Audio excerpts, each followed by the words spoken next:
Alright, so Sebastian, since I'm training to become a school counselor, I'd like to know if it's okay with you if I record our session today. Okay. That's okay? Yeah. Alright, so Sebastian, how have you been? I've been good. Really busy lately with soccer. I've been playing a lot of games and training, so that's taking up a lot of my time. So you're pretty busy with soccer. Yeah. How is that affecting school? It's really not. Like, I've been doing really well. You're doing pretty well at school? Yeah. Your grades are still up? Mhm. Okay. Have you been watching the World Cup? Yeah. Who are you rooting for? Mexico. Mexico? Why are you rooting for Mexico? I think Mexico has a lot of potential to win the World Cup, and also I have a lot of Mexican soccer teammates and friends, so I'm rooting for them as well. Cool, so you're just kind of to support your friends? Yeah.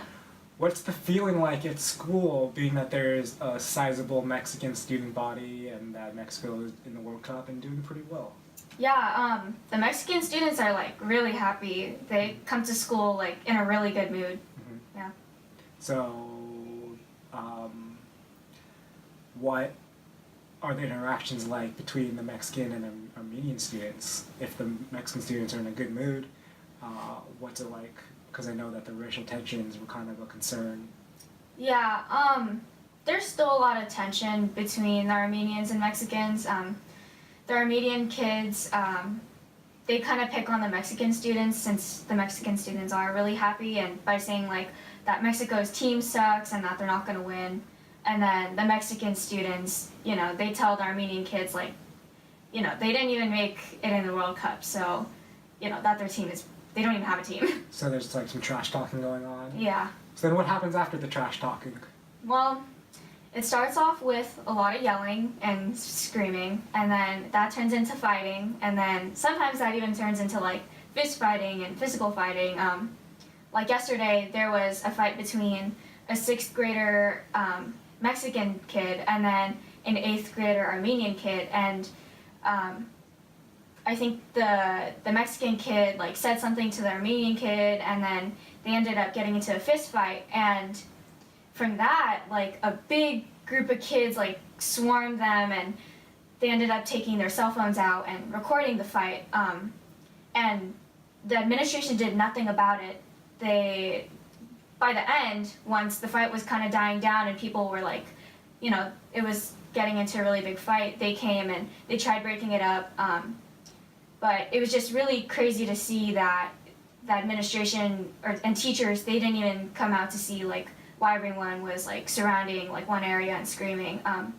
The video that was taken ended up getting posted online, and it circulated the internet, and it made our school look really bad.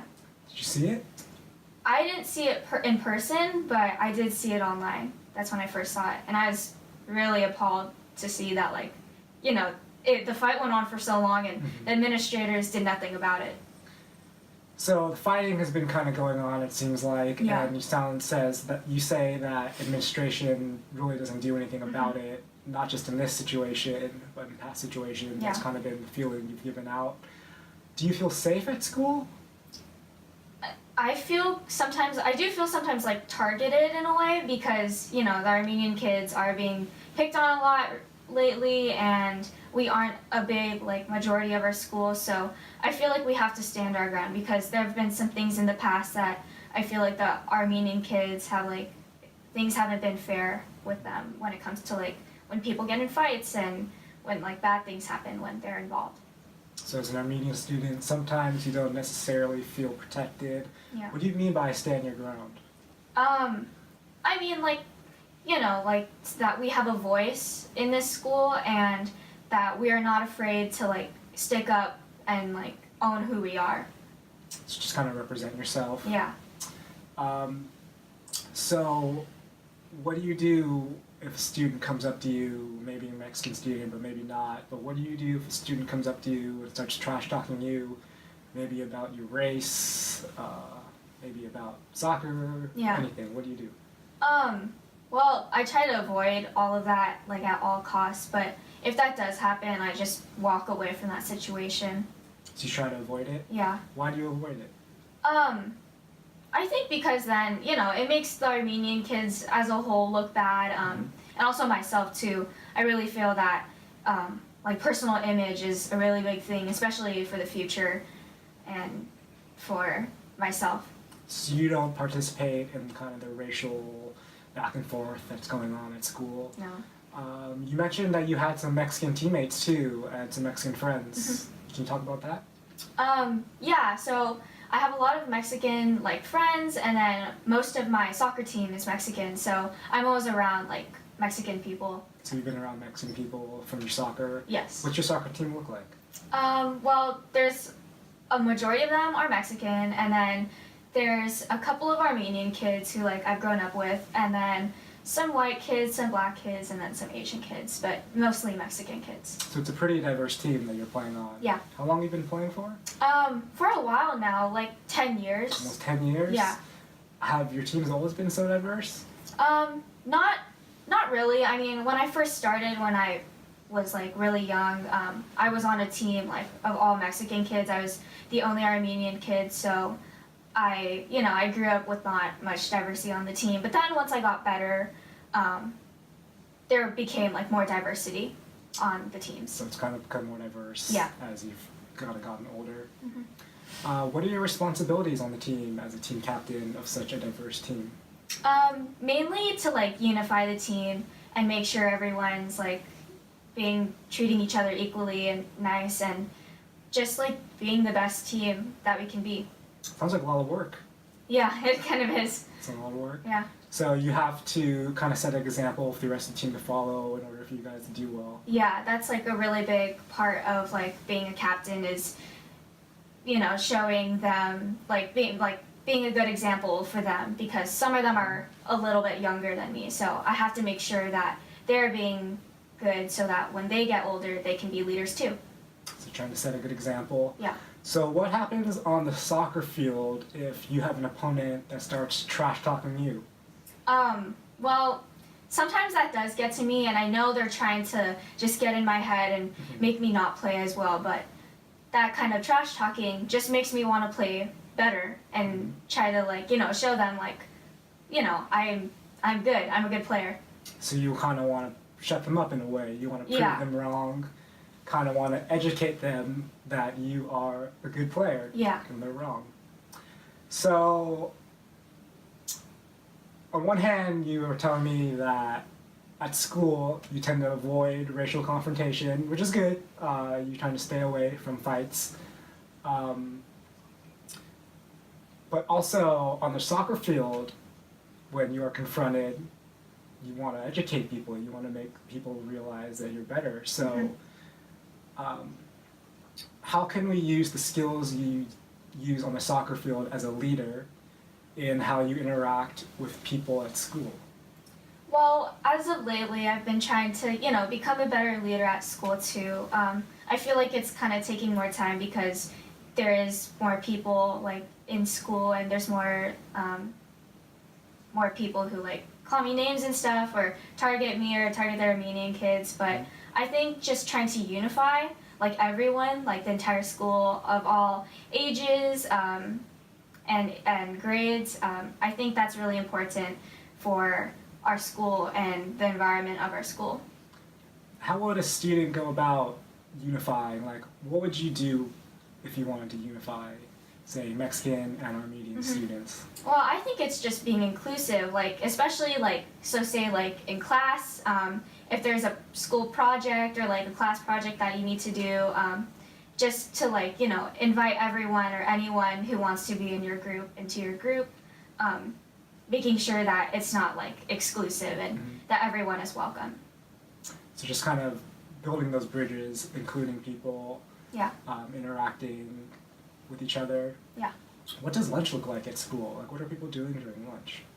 Well, I feel like during lunch, that's probably the worst time, and the time that most fights break out. It tends to be really cliquey between all the races, and they usually go in their separate directions and in their own groups. There's really when you look out at the lunch tables, there's not a lot of diversity within each group. So that's kind of it's kind of weird seeing everyone not being together and they're all separate. Yeah, it's kind of everyone forms their own little cliques. Yeah. Who do you hang out with during lunch? I hang out with there's some kids like from my soccer team that go to my school, and since we bond over soccer, we usually play soccer during lunch. So we're usually not like at the lunch tables where everything usually happens and where all the fights usually happen. So that's also how I avoid like confrontations and fights is going down to the soccer field during lunch. So you guys kind of just hang out at the soccer field. Yeah. Do you guys ever play games during lunch? We do sometimes. Some Yeah. pickup games? Yeah. Pickup games? What do those look like? Who's playing? Well, there's usually not a lot of us. I feel like most of the kids want to chill during lunch, and we, instead of that, like we like being active and playing sports. So it's usually just like my friends and I. Your friends mostly Mexican, mostly Armenian. Yeah, they're mostly Mexican, but I do have some Armenian friends within like my friend group. Mm-hmm. So when you guys are playing soccer, mostly Mexican, you're an Armenian, you have some Armenian friends.